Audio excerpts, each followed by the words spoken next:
दोस्तों, कहानी सुनने से पहले प्लीज चैनल को जरूर सब्सक्राइब करें ताकि ऐसे ही कहानी आप लोगों को मिलता रहे। तो चलिए कहानी शुरू करते हैं। रात के 2 बज रहे थे। चारों तरफ गहरा सन्नाटा था। ऋषभ अपना बाइक चलाते हुए घर की तरफ जा रहा था। तभी रास्ते में उसकी बाइक खराब हो जाती है। आसपास का माहौल बहुत सुनसान था। रास्ते में ना तो कोई इंसान दिखाई दे रहा था और ना ही कोई जंगली जानवर।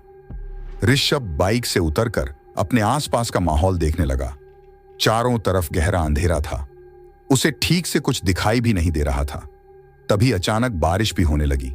हल्की हल्की बारिश की बूंदें ऋषभ के चेहरे पर गिरने लगे और ठंडी ठंडी हवाएं भी बहने लगी। ऋषभ को अब बहुत ठंड लगने लगा था। ऋषभ बारिश से बचने के लिए अपने बाइक को धक्का देकर पैदल ही आगे बढ़ने लगा। ऋषभ अपने मन में सोचने लगा, आसपास रुकने के लिए एक घर मिल जाता तो अच्छा होता। बारिश होने की वजह से रास्ते में पानी भर गए थे। तभी अचानक ऋषभ का पैर लड़खड़ाता है और रास्ते में गिर जाता है। उसका बाइक भी रास्ते में गिर जाता है। ऋषभ के पैर में चोट लगती है। तभी अचानक जंगल में से किसी के रोने की आवाजें आने लगती हैं। ऋषभ जंगल की तरफ देखता है तो उसे एक काला छाया दिखाई पड़ता है। ऋषभ डर जाता है और वहां से भागने की कोशिश करता है, पर ऋषभ के पैर में चोट लगने की वजह से भाग नहीं पाता है। ऋषभ हिम्मत करके कुछ दूर चला ही था कि तभी अचानक ऋषभ पीछे मुड़कर जंगल की तरफ देखता है तो वहां कोई भी नहीं था। अचानक बारिश तेज होने लगती है। ऋषभ सुनसान रास्ते में पैदल चल रहा था कि तभी अचानक एक गाड़ी आकर ऋषभ के सामने रुकती है और उस गाड़ी में से एक खूबसूरत हाथ निकलकर ऋषभ को इशारा करती है। ऋषभ सोचने लगता है कि इस सुनसान रास्ते में एक लड़की मुझे हाथों से क्यों इशारा कर रही है। ऋषभ सोच ही रहा था कि तभी गाड़ी का दरवाजा खुलता है और एक जवान खूबसूरत लड़की गाड़ी से उतरती है और ऋषभ के सामने जाकर खड़ी हो जाती है। उस खूबसूरत लड़की को देखकर ऋषभ कहीं खो सा जाता है। उसे अपने आंखों पर यकीन नहीं हो रहा था कि इतनी रात को सुनसान सड़क पर इतनी तेज बारिश में एक खूबसूरत लड़की उसके सामने खड़ी है। थोड़ी देर बाद लड़की ऋषभ से कहती है, आप शायद किसी मुसीबत में हैं। बारिश भी तेज हो रही है और आप पूरे भीग चुके हैं। आप मेरी गाड़ी में बैठ जाइए। यहां से कुछ ही दूरी में मेरा घर है। आज रात आप वहां आराम कर सकते हैं। ऋषभ कहता है, ठीक है चलिए। ऋषभ उसकी खूबसूरत निगाहों को देखे जा रहा था। उसकी नशीली आंखें ऋषभ को दीवाना बना रही थीं। ऋषभ ने उस लड़की से नाम पूछा। उस लड़की ने अपना नाम रागिनी बताया। ऋषभ खुद को रोक नहीं पाया और उस लड़की की गाड़ी में बैठ गया। थोड़ी देर बाद गाड़ी एक अनजान रास्ते से गुजरने लगी। चारों तरफ घना अंधेरा होने की वजह से कुछ भी दिखाई नहीं दे रहा था। बारिश भी तेज हो रही थी और तभी गाड़ी जंगल के बीचों बीच घुस गई। जंगल से होकर गाड़ी आगे बढ़ने लगी। ऋषभ रागिनी की ख्यालों में इतना खोया हुआ था कि उसे पता ही नहीं चला रागिनी उसे कहां लेकर जा रही है। थोड़ी देर बाद रागिनी ऋषभ से कहती है, यही मेरा घर है।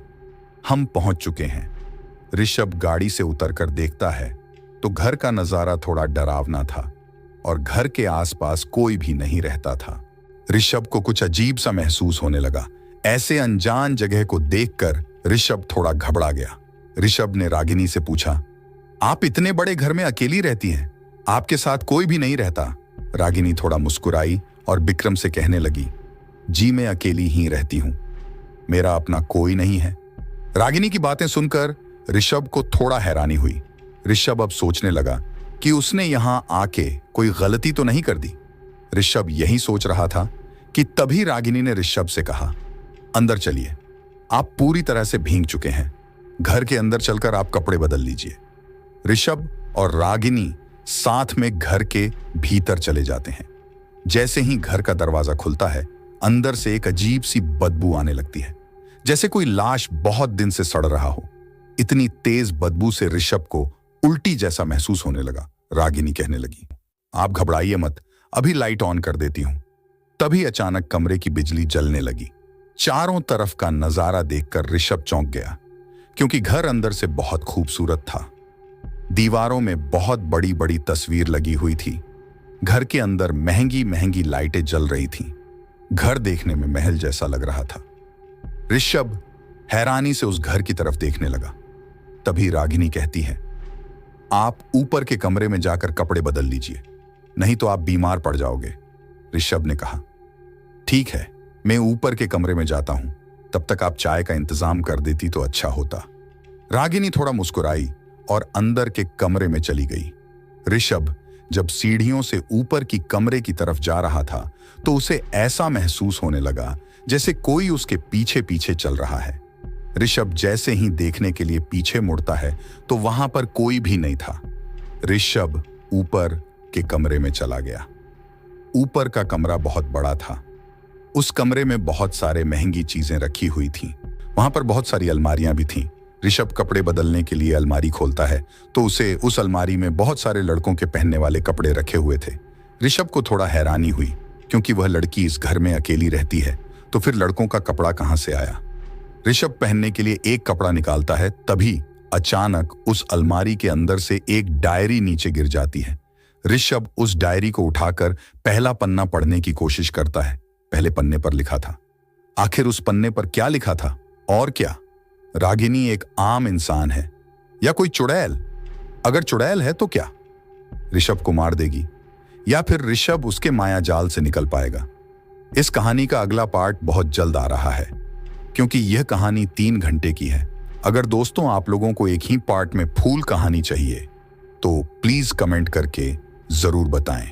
तो दोस्तों, आप लोग इस कहानी का अगला पार्ट देखना चाहते हैं तो प्लीज चैनल को जरूर सब्सक्राइब करें, ताकि जैसे ही कहानी अपलोड हो आप लोग के बीच तुरंत पहुंच जाए।